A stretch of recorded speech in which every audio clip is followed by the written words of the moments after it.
Bonjour à tous, j'aimerais aujourd'hui vous parler d'une personnalité presque oubliée qui a été un des diplomates les plus influents d'Israël dans les années 60. Il s'agit de Michael Shaul Comey, Michael Comey. Né à Cape Town en Afrique du Sud en 1908, Michael Comey a grandi étant très actif dans la communauté juive. Très jeune, il devient avocat et passe la plus haute certification afin de pouvoir plaider devant la Cour suprême sud-africaine. Et voici que débute la Seconde Guerre mondiale. Et durant cette Seconde Guerre mondiale, Comey va combattre l'armée allemande dans le désert nord-africain, obtenant le grade de major dans l'infanterie sud-africaine. À la fin de la guerre, Michael Comey ayant passé du temps dans cette période, un homme maigre aux larges épaules, il va devenir à cette même époque un ardent sioniste, avec suffisamment de conviction pour quitter son cabinet d'avocat qui réussit bien du Cap et emmener sa femme, Joanne, ainsi que ses 2 enfants, vivre dans ce pays dirigé alors par les Britanniques.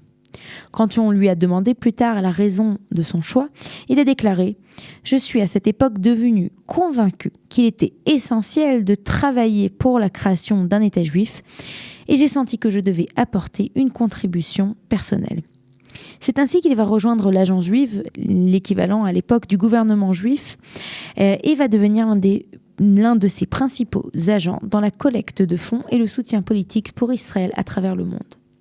Au même moment, sa femme, Joanne, bien qu'ayant une formation d'architecte, elle va se reconvertir à faire de la contrebande d'armes pour l'armée juive clandestine.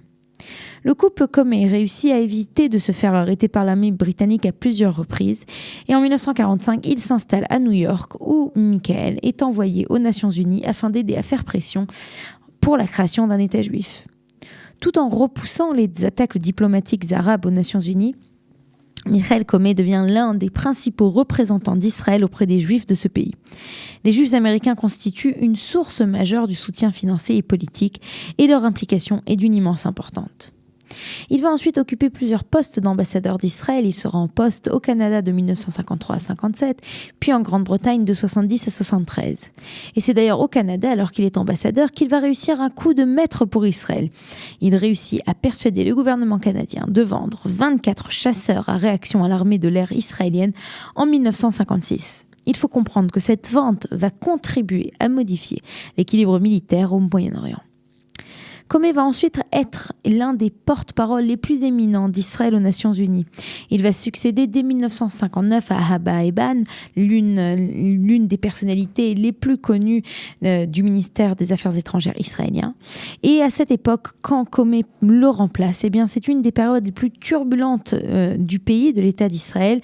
Et c'est lui donc qui va défendre les intérêts israéliens à l'Oum Shmoum, comme on dit en hébreu à cette époque, l'Oum rien du tout, à l'ONU.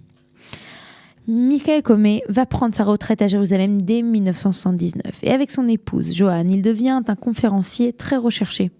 Le couple aime par ailleurs les animaux, en particulier les chiens, et c'est la raison pour laquelle ils vont prendre la tête de la société israélienne pour la prévention de la cruauté envers les animaux. Il va décéder à la date d'aujourd'hui, le 6 novembre, à l'âge de 79 ans, à Jérusalem. C'était du principal délégué d'Israël aux Nations Unies dans les années 60 et l'un des diplomates les plus influents de son pays dont je voulais vous parler aujourd'hui. Je vous souhaite à tous un Shabbat Shalom. On se retrouve, si Dieu veut, dimanche pour un nouvel épisode d'Un jour notre histoire.